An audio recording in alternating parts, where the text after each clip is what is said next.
reason for divorce. When an unbelievable partner leaves, the believer is free to divorce. So, you know, if you just leave, you can't leave. Like, you leave, that's going to cause for somebody to want to divorce. Because why are you leaving? Why are you not trying? The third one is escalating conflict. It says, following a whirlwind romance, one couple married within a month and soon began having problems. So basically, in this little section, escalating conflict, you marry somebody, you gotta all be on one page. You can't be on another page and be on another page and y'all conflict. That's gonna cause for divorce. Arguments get to happen. You feel like you can't do it anymore. That's a no-go. That's the leading cause of divorce. Social and cultural acceptance. It says when society is more accepting of divorce, it is easier for a couple to embed in their marriage and go their separate ways. In many parts of the world, legal barriers to divorce have been lowered. The media have become more supportive of infidelity. The churches have become more permissive, and many people have become less inclined to accept the sanctity and permanence of marriage. So, yeah. Marriage is really becoming, in this section, it was basically saying marriage is easy to divorce. If you guys don't have the same cultural appreciations of marriage, it won't work. So, for example, in another culture, it may be good to have 7 wives. In another culture, this woman may think, no, it's not okay to have 7 wives. So she wants to be the only one. You used to a culture, she used to a culture, so it won't work out. It's going to cause for divorce.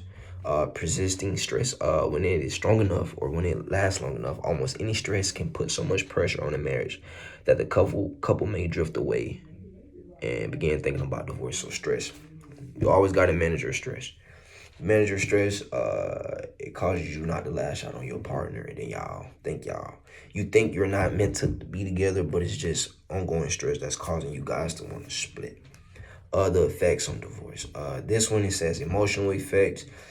So it said, as we've seen, divorce can be accompanied by almost endless range of emotions, including anxiety, guilt, fear, sadness, depression, sometimes accompanied by suicide, anger, bitterness, and frustration. So with this one, it's hard. It's hard to juggle all these things when in a marriage and your spouse may not agree with what you want to agree with, and it may cause controversy between the two. It's never really a good thing. The next one, like I said, was behavioral effects. It says divorce affects how one feels, but it's also influenced what one does. Routine activities have to continue, but preparing meals, paying bills, cleaning houses, solving problems, and doing routine activities are now done without the help of a partner. So this is hard. This may affect you emotionally as well. Behavior, like you may be used to something that your wife used to do for you. Now you can't do it anymore because she isn't there. So it may cause you to feel sad, depressed, have anxiety, mess with your social skills. It's really hard.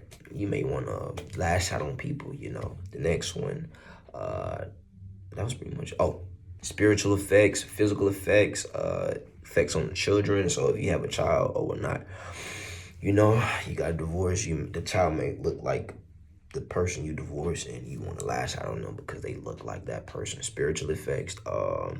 You might blame God for your divorce. You may think Christ is not real about divorce, and you may think that God is the reason for your divorce, thus blaming Him in the word for what happened. Physical effects. So you get divorced, you get fat, you look sad, because you're sad and going through it, your physical appearance can droop down, you can look more tired, look more angry. A lot of things come with the physical effects. A nice statistic was said in here. It says, the Wall Street Journal reported a study of 8,652 divorced and widowed people between the ages of 51 and 61. That's how many of them there are. The longer they had been without their partners, the higher the likelihood of heart and lung disease, cancer, high blood pressure, diabetes, stroke, and difficulties with mobility, such as walking or climbing stairs.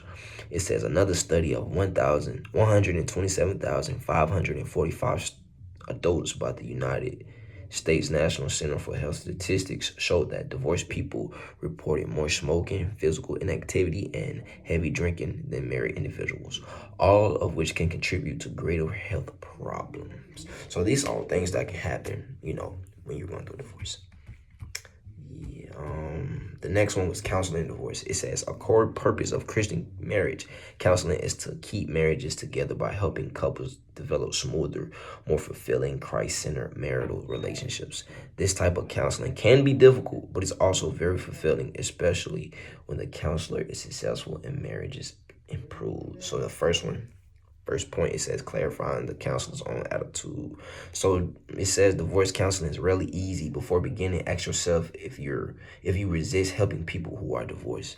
So, be open. Don't judge someone who's been divorced because they might not respond well to what you're going, whatever you're trying to provide to them. Determining goals. Have a goal set up. The goal is to prevent the divorce from happening. It says one of the counselor's first and most difficult goals is to gain trust and convince each of the divorcing partners of the counselor's neutrality. So be neutral, be on both sides, make sure they both understand you so you can prevent the divorce. Nextly, it says work on emotional identity and other practical issues. So it says for most people, divorce is a crisis. So counselors can give the support, guidance, and practical help that people in crisis need. So just basically help them realize what's going on, help them accept the fact that there may be a divorce coming. They maybe can, maybe not can fix it. Finding a new identity outside the divorce. At this time, the divorce may have been final. So you got to help that person find a new identity. It is important to have an identity outside that other person, because it can affect you a lot. And building and redefining relationships. This is very important because you don't want to cut everybody off just because you've been divorced. You want to keep everybody around. Just be out in the open. It says divorce impacts relationships in a number of ways. Often the divorced person finds new friends and builds new relationships, but he or she almost redefine relationships with former spouses, the children, old friends, and relatives, or people in the church, among others. So just get out there. Not, get into a new relationship, but build those old relationships that you've had, or, just to get out, just to feel good about yourself. It builds character. The next one, help divorced people rebuild their lives. So basically just going back on individuality, help that person find themselves when counseling a divorced individual. And then preventing divorce. The first one, counseling. It says when they come for counseling, many couples have abandoned most hope. So you must provide that hope for them. You provide that hope for them, then they can realize that, okay, maybe divorce isn't the answer. Maybe we just need to talk it out. Self-examination. Have each counselee